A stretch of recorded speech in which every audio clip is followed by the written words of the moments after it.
head saatekuulajad.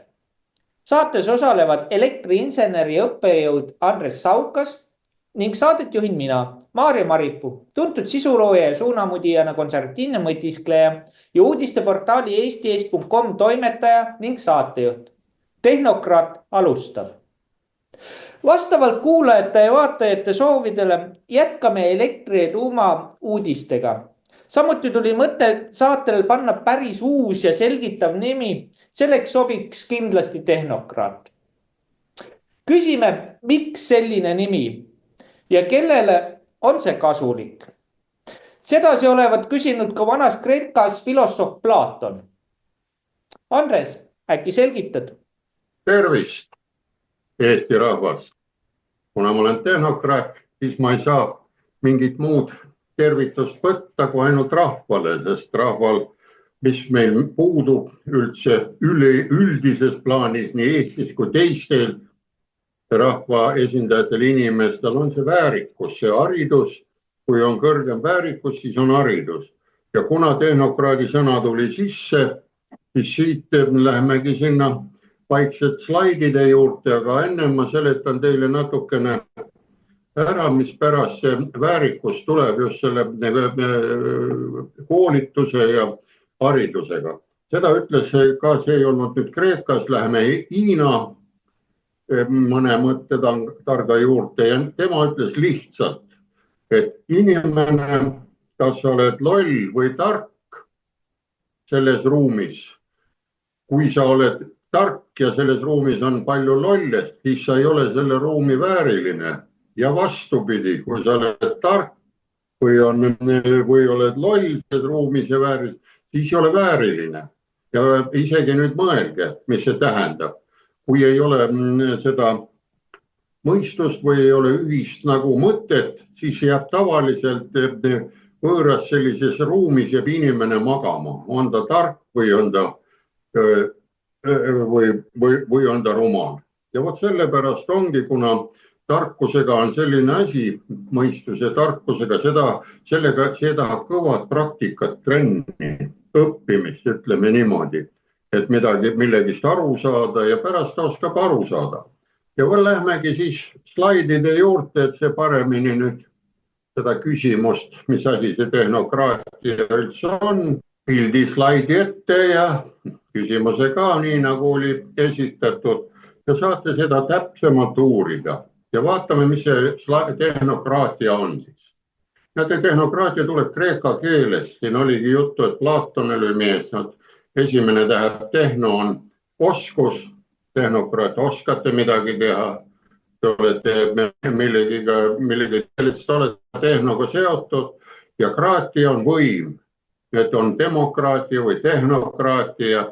Ja on valitsemisvorm, milles võim kuulub otsuste tegemise ühiskonnas eranditult tehnoloogia spetsialistidele. Nüüd mõelge, kes meil ministeeriumites sedasi tegutsevad rahandus-, majandusministeeriumist, kas on seal nüüd tehnoloogia oskused olemas? Vot see on tehnoloogia, tehnokraatia. Ja see termin tuli näete selgelt sõnastatud ideega ühiskonnas, mida juhivad teadmiste kandjad. Puutume sellega esmakordselt kokku Platonist, kes kirjutas oma vabariigis, kuna meil ka Eestis on nagu vabariik, siis võiks seda tehnokraatiat ka teada. Ja kaitseb teesi, et riiki peaksid juhtima teadmiste kandjad. Tollal oli nagu filosoofide klass, aga praegult on tehnokraadid, majandust on nüüd laiem, sest siis oli riike oli vähe ära. Ja kus kohas neid kasutatakse, näete? Mõned riigid kasutavad valitsuse moodustamisel tehnokraatlikku meetodit. See tähendab, et poliitilise või muu kriisi korral luuakse see mitte poliitilistel, vaid professionaalsetel alustel. Enamasti teevad seda presidentaalse valitsusvormiga riigid. No saame öelda, et president kus kamandab. Meil, ütleme, president ei ole, tema ainult kirjutab alla, kooskõlastab valitsuse, aga näete, siin on president, kus on olemas. Ja olgu see Venemaa, Hiina, USA, näete ise, kuidas nad presidendid omavahel vestlevad. Ameerika ja Venemaa ja Hiina ja nii edasi. Ja samuti selline tehnokraatlik kord on ju kuningriigis. Kuningriik laseb vaadata, keda ta õpetab, keda on, kontrollitakse korralikult, et see riik metsa poole ei kisuks. No metsa on sedasi öeldud, et kui autoga sõidame, siis rool ja see hakkab kiskuma, oleme kraavis metsas. See ei ole nüüd korralik lugu. No vot, see oli nüüd siis selle esimese kohta tehnokraatia. Nüüd mõelge mõned riigid ka juurde, näiteks Island. Seal on 300 000, kas seal on nüüd tehnokraatlik või on liberaalne või mis seal võib olla, või võtame Norra, Rootsi, kes teevad, hoolitsevad oma rahva hea käigu eest, eriti elekter, tuumajaamad ja mõelge isegi, meil on ka nende mehed sees siin pankade näol ja kas nad siin meil kasu saavad või ei saa, ise teate, kas te olete nende kliendid või nende laenude peal. Nii et nende kuningas või kuninganna seal mõtlevad ikka tehnokraatlikult, kuidas oma riigile kasu tuua. Nii, vot see ongi tehnokraatia esimene pool, mis asi see on. Lähme siis edasi selle pildikesega. Ja kas on neid valitsusi olemas? Nüüd näete siin mõned, ma nagu ütlesin ette, aga vaadake, siin ongi mõned riigid kasutavad valitsuse moodustamisel tehnokraatlikud meetodid. See tähendab, et poliitilise või muu kriisi korral luuakse see mitte poliitiliselt, vaid professionaalsetel alustel. Et ühesõnaga majandusministriks mingil juhul ei saa mingisugune arst või ravi või ära põllumees ja põllumajanduse ministriks ei saa jälle mingisugune tehase direktor. Tal ei ole seal mitte midagi teha, ta magab seal presiidiumis või seal omas kambas, vajab neid paberit, ta ei saa aru sellest. Neid on nii pahtu tehtud ja enamasti teevad seda, kus on presidendid eesotsas. Ja näete, selline lõik on ka võetud sealt, kui eelmise pildi pealt võite vaadata Wikipeediast, kui leiate üles, kõige sagedamini on need peale teist maailmasõda valitsus moodustatud Soomes, siin meil kõrval 7 korda. No on tehnokraatlik, ütleme, Urho Kalev Kekkonen oli, ta ehitas ju need tuumajaamad, tal on ju suusaradagi seal Tartumaal ja mõelge, kudamoodi ta sai. Ta siis tegi ju, et need tuumajaamad 1977 said valmis, korralikult töötavad edasi. Nii et nendel on see kogemus olemas ja nad oskavad selle kohe mõelda, kui on vaja minna. Ja praegult ma arvan, et nad mõtlevad ka ja vaadake see Estlink 2, Estlink 1, kas neil on nii suur huvi ja kiirus seda parandada. Las siin üle lahe maksavad, kui tahavad, kui ei taha ja maksa, nemad ikka mõtlevad oma rahva peale.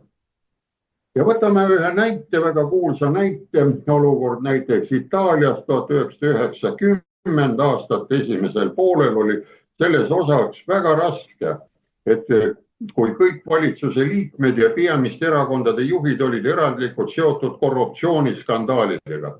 Mõelge, kas meil on siis korruptsiooni või ei ole. See on teile kodune ülesanne. Ja selle tulemusena oli aastatel, näete, 1993 ja 1994 ametis parteitu tehnokraatlik valitsus, mida juhtis Itaalia pangadirektor Ciampi, näete, siin on. Ja võin teile ka öelda siin, ära hiljuti nagu jutuks oli, meie Indrek Neivelt, kes pangandust tunneb, ütles ka, et Eestil peaks olema 2 sellist olulist meest, nagu ta ütles, et peaenergeetik ja pearaamatupidaja. Näete, ta on ka aastates mees ja mäletab ikkagi neid eelmisi asju ka, aga me vaatame, mis siin toimub. Ja näete, kes see siis oli? Küsimus, näete siin üleval veel samamoodi jätkame, et miks ta sai selleks au presidendiks, alati tuleb küsida miks ja kellele see kasulik on. nii nagu Platon ütles, alati mõelge, kui midagi teile pakutakse või millegist räägitakse, kui saate nendele küsimustele vastuse, siis te teate vääriliselt vastata ka, kui keegi nagu küsib seda või tahate midagi öelda. Ja näed, ta oli siis poliitilises korruptsiooni tulemusel, mis viis konsensuse kaotuseni seni Itaalia poliitikas domineerivad traditsiooniliste parteide vahel.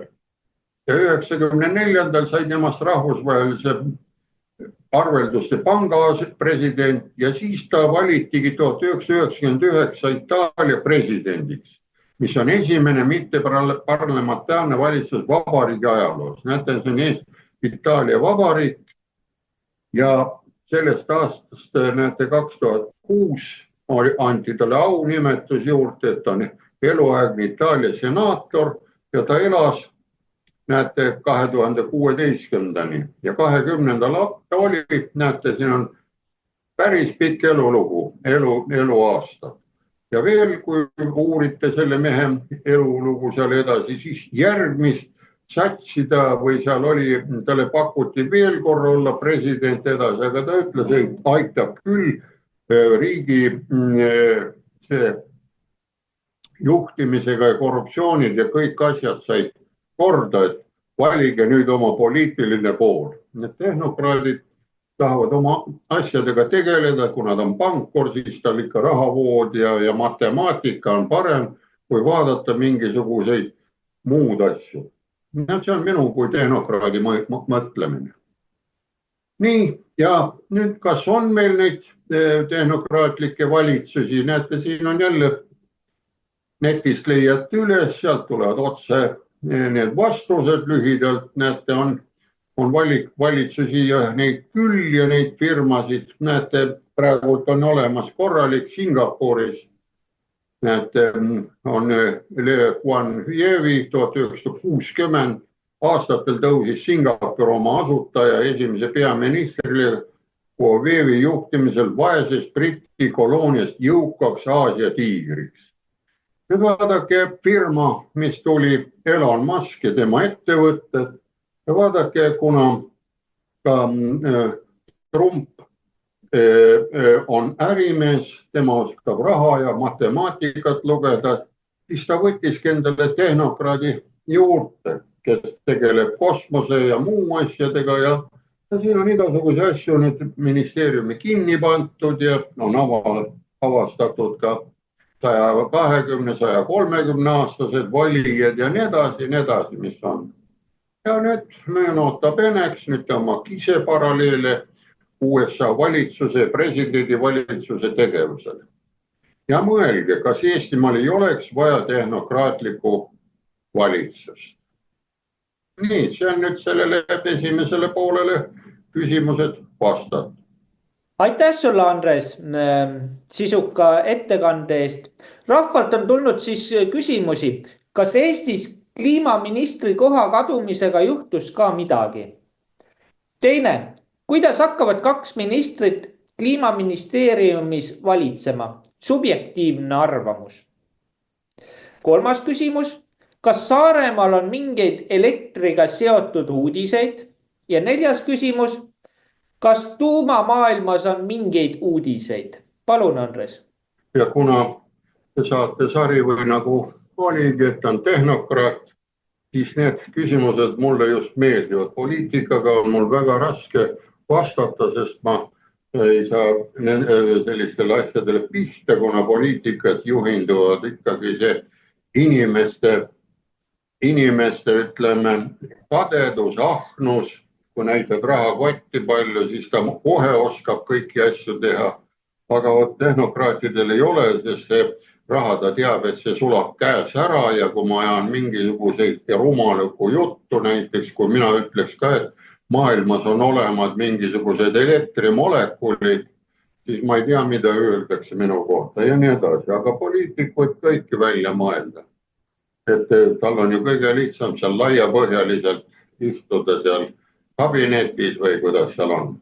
Nii ja paneme siis uuesti, või ikkagi meil see olukord jätkub, paneme piltidega, et oleks asi kõigile selge. Ja saime siis pildi kätte, siin esimese koha pealt näete. Ja ongi vastus, vaadake esimene, mis siin oli, et kliimaministri koha kaotamisega kadus Eleringi leheküljelt ka selline juhatus ära, nagu siin on meil kirjas üleval. Näete, loen teile korra veel ette, see eelmine saade ka, ma lugesin, kasutasin seda kohta. Elering loodi 27. jaanuar 2010, mil toimus omandiline eraldumine Eesti Energia AS-ist. Gaasiülekandevõrgu omanikuks sai Elering 2015 ja kõik Eleringi aktsiad kuuluvad Eesti Vabariigile, kellele aktsionäri õigusi teostas, näete, nüüd enam ei teosta, Kliimaministeerium. Vot niimoodi oli trükitud ja seda saate kontrollida, näete, siin ma tegin selle pildikese alla, kus kohas see on võetud, Elering, lööte selle sisse, Elering. ettevõttest, võttest. Siin on see kiri olemas ja kui selle peale lähete, siis tuleb selline kiri lihtsalt ette, vabandame, seda lehte ei leia. Nii et näete, ainukene, mida ma saan teile öelda, see samane kliimaministri lahkumine põhjustas ühe saidi pildi muutuse. Nii. Ja nüüd, et aru saada, kas on midagi muutunud, läheme natukene ajalukku. Näete, siin on kuupäev 19. juuli 24. See on peaaegu aasta tagasi. Näete, siin selgistatakse ära. Põhjus on lihtsalt selles, et tänase kliimaministri, see oli tollal, oli kliimaministri, all on väga suur hulk vastutusvaldkondi. Ja ma arvan sellest vastutusvaldkondadest, kui teil nüüd lugupeetud vaatajad tekivad küsimused, siis vaatame korraga need kõik vastutusvaldkonnad järgmises saates üle. See pakub nii huvi sellepärast, et mina kui tehnokraat istusin maha ja ma ei saanud üldse aru, et mille eest ta vastutab ja kuna seal need vastutused lähevad nagu risti vastupidi, siis tekkis, et see on nagu kasiinomäng, kus on mees on paras, see, kes mängib, on paras suller. Tal on igas varukas on oma kaardipakk ja tema teab, kuidas, millal see kaardipakk välja võtta. Ja vaadake ja loeme selle lõppu, see oli nüüd edaspidiseks see samane mõtte mul pantud, et kui saadet teha järgmine saate, siis võtame selle lahti. Näete, lausus Kallas, ülivõimekas minister, ülivõimekas kantsler, muidugi suudavad seda väga suurt vastutusvaldkonda juhtida. Näete, vot siin on niisugune ülivõrdes sõnad on, mida ei oska, ütleme, professorid või tehnokraadid aru. Sest kui näiteks tehnokraat on palju tööd teinud, ta oli professor ja vanaks, siis ta muutub emeriitprofessoriks. Nii, aga kui siit ära võtta, siis see professor oli ülivõimekas professor. Kujutate selliseid imelikke lauseid ette või sõnu. Et enne on vaja panna ülivõrdesse inimesed, kes nagu teemat ei valda. Ja mille pärast ma selle aasta tagasi võtsin, et loeme edasi, lahkus hiljuti meilt see kliimaminister ministeeriumist ja enam ei olegi seda ministri. Nii ja lähete edasi. Nii et suudab ära, aga kliimaseaduse vastuvõtmisega on tegevusi kordi rohkem. Vot mina ei saa sellest kliimaseadusest jällegi aru. See oleks jälle vaja panna järgmises saatesse, mis asi see kliima on. Võtaks selle lahti, kuidas seda üldse arvutatakse või kuidas sellest aru saada. Et sealt tekivad tegevusi rohkem. Seal ei saa olla tegevusi rohkem, mitte kuidagi moodi. Ilmaga on tegevusi rohkem, ilma vihma sajab või puist tuiskab või lund tuleb või auto jäi kinni, aga kliimaga ei ole üldse tegevusi. No vot, see on tehnokraatlik liginemine praegu ja selleks, et ikkagi korralikult tehtud saaks, on tunne. Näete, tunde järgi käib asi, mitte ei käi kuidagi majanduse järgi, et on mingisugune, ma ei tea, mis tunne see võib olla, siis et seal on vaja vähemalt 2 juhti. Tunde järgi pannakse meil valitsuses juhte kokku. Kui mul on hea tunne, siis on 10 ministrit, kui on halb tunne, siis löön need ministrid minema või kuidas see on. Siin ei saa kuidagi olla, sest rahvas on taga. Meil on siis selline tunne, et meil on rahvas ka olemas või ei ole. Ma ei saa aru. Proovige see mulle selgeks teha tehnokraadile, lollile tehnokraadile. Ma ei pea ennast targaks. Ma lihtsalt ütlen teile ära, mina ei saa aru. Ja siis näete, ütleb ära ja siis selgitatakse need tunded ära. Seal on need vastutusvaldkonnad eraldi lahti jaotatud. Ja vaatame järgmises saates need vastutusvaldkonnad eraldi. Ja kes vastutab kliimavaatest tuleviku taristu eest. Näete, kliimaga veel vaatame kliimat. Kui me ei saa aru, mis asi see kliima on. Ilma saame ära, kui täna on vihmane ilm, siis peab ju olema muidugi taristul katus peal. No, uudised olid, et Pae tänaval ei pantagi majale katus, mis põles. Noh, see ei ole riigi asi. Ja kes vastutab ressursside eest? Sellest ma saan aru nüüd. See on, üks oli tuleviku taristu ja ressursside eest vastutab nüüd, enne vastutas kliimaminister, aga nüüd näete on punasega välja märgitud mul, et panin selle juurde, see on värskem asi nüüd, näete 24. märtsil tehti ressursside eest vastutajaks energeetika ja keskkonnaminister. Ja kui te vaatasite eelmist või üle-eelmist saadet, kus oli seal see majandusministri nõupidamine, siis üle-eelmises saates ikka kliimaminister proovis midagi rääkida nendest meretuuleparkidest, et raha läks sinna, aga küsiti, kui palju see maksma läheb, siis öeldi, et kusagil 20 aasta pärast ta maksab ikka 15 eurot megavatt ja selline huvitav asi oli. No vot, siin on nüüd kliimaministeeriumi need küsimustega saime hakkama. Läheme siis edasi. Näete, siin proovime nüüd ise ka lahti rääkida. 2 ministrit, kui nüüd ühes ministeeriumis on võrdsel positsioonil tegutsevad. Võrdleme autojuhtimist, valitsemist. Autol on üks rool, see on tehnokraatlik mõtlemine või on teil mõnel veel rool. On küll olemas 2 rooli, kui on elektri selles pargis, kus on lõbustuspargis, on isa sõidab lapsega, siis kõrvuti juhivad mõlemad. Kus üks juht ja valitseb ja tavaliselt on üks juht, et juhib, aga samuti saa kuidagi välistada olukorda, kui teine võtab samal ajal autoroolist kinni ja proovib oma poole keerata. Mis siis saab? Tegevusi tuli juurde. Kindlasti tekkis autos tagaistmel istuvatel kaasreisijatel imelik tunne. Siin ma võtsin need mustandiga välja, mis eespool mäletate oli, et tuli ministritel tuli tegevusi juurde, siis tuli ka tunne sisse, et selles oli vaja 2 ministrit panna. Siin ma siis on ja siis, sest mõne aja pärast toimub avarii ja vastutusvaldkonnad jaotuvad eraldi lahti. Siis näeme peale avarit, kes vastutab tuleviku taristu, see on auto ja kes vastutab viga või hukkunud inimressursside eest. Nad peavad seal kahekesti nüüd vastutama ja kuidas see vastutus ära jaotatakse, sellest mina ei saa aru, sest kui on üks juht, siis on teada, et tema on süüdi ja kui palju ta saab, aga nüüd see siis rohkem kraavi keeras, näete.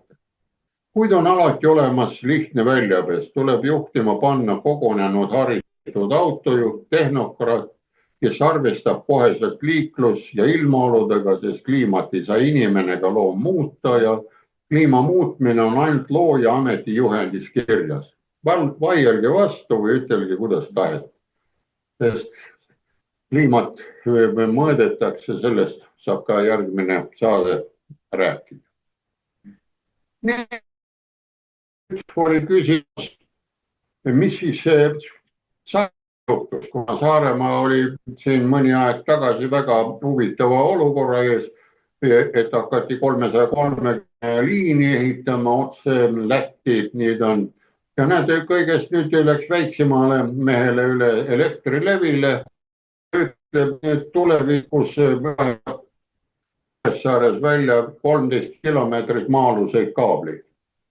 Ja saan teile öelda, kui te seda uudist vaadata, neid 13 kilomeetrit ei hakata see aasta üldse vahetama, vaid järgmine suvi. Need 2-aastased värsked uudised on siin.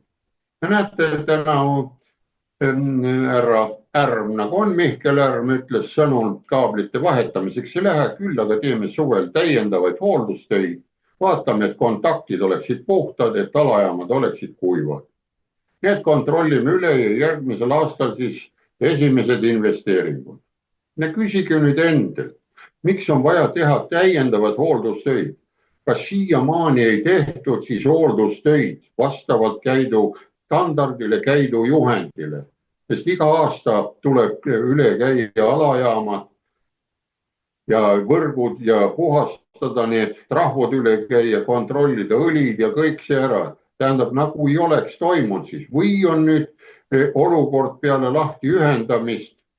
Prellist on nüüd olukord kehvem, sagedused ja kõik hüppavad, kaablid kuumenevad rohkem, et on vaja teha topelt hooldustöid. Vot see on minu küsimus. Ma ei oska öelda teile, et kui sellised infokillud lendavad välja, sellised uudised tulevad rahvus, mul nagu tehnokraadil tuleb ära. Tähendab, siis ei ole üldse midagi tehtud või on või. Ma ei tahaks uskuda, et seda on, et need vanade käidumehed, kes seal elektrikud on, nemad lähevad ikka vaatavad üle, aga kui noored on juhid siin, võib-olla nad ei tea seda. See on lihtsalt minu subjektiivne arvamus. Ja lõppu tuuma uudised, vot see on meile väga oluline uudis ka Eestile ja üldse maailmale. Vaadake, Saksamaa tuumaühendus nõuab reaktorite taaskäivitamist ja uudis oli, näete, 27.07 ja Saksamaa tehnoloogia assotsiatsioon, KernD, Deutschland, Kerntechnik, ja seal on ka tehnokraadid sees, ütleb, et riigi tuumaelektrijaamade taaskäivitamine pakub praegusele energiapoliitikale ohutult majanduslikult elujõudliku ja kliimasõbraliku alternatiivi. Selles öeldakse, et kuni 6 seisatatud reaktorit võivad tehnilised tööd jätkata. Näete, viimased pandi eelmine aasta 3 tükki kinni, aga meestel on juba plaanis, on kontrollitud, et 6 tükki saab. Need viimased 3 ja veel 3 arvad. Ja näete, pakub uuele föderaalvalitsusele võimalus võtta tulevik enda kätesse ja peatada Saksamaa deindustrialiseerimine. Näete, kui elektrihinnad lähevad üles, siis autotööstus kõik kaob ära ja nemad on nüüd põigiti vastas. Need teeb ära. Ja Kern Deutschland ütleb liikmes, ettevõtted on abiks asjatundlikkuse ja energia. Need tehnokraadid on väljakul.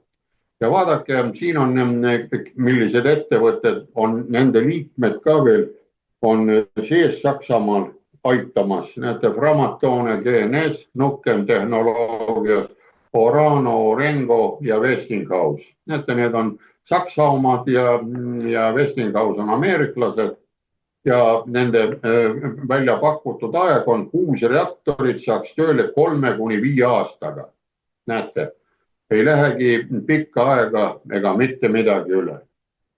Ja mis ma nende slaidide kokkuvõtteks ütlen, küsin ka teilt ära lihtsalt mööda minnes niimoodi, kas Eesti valitsus peab ikka mängima naiivset rumalat valitsemist, sest suurriigid hakkavad jällegi lõdvast ülimast rahulolus väljuma, näete, panevad tuumajaamu tööle, tahavad, sest kes ei taha ajule mõistustarkust juurde hankida, see lihtsalt hukkub. Nii et meil on siin praegu valik on, milline teile sobib. Nii et minul on nüüd nendele küsimustele küll vastused ära ja tänan tähelepanu eest. Aitäh sulle, Andres, meid valgustamast. Aga lõpetame siis tänaseks selle saate. Aitäh, kallid vaatajad, et vaatasite. Järgmine kord taas teiega. Nägemist! nägemist.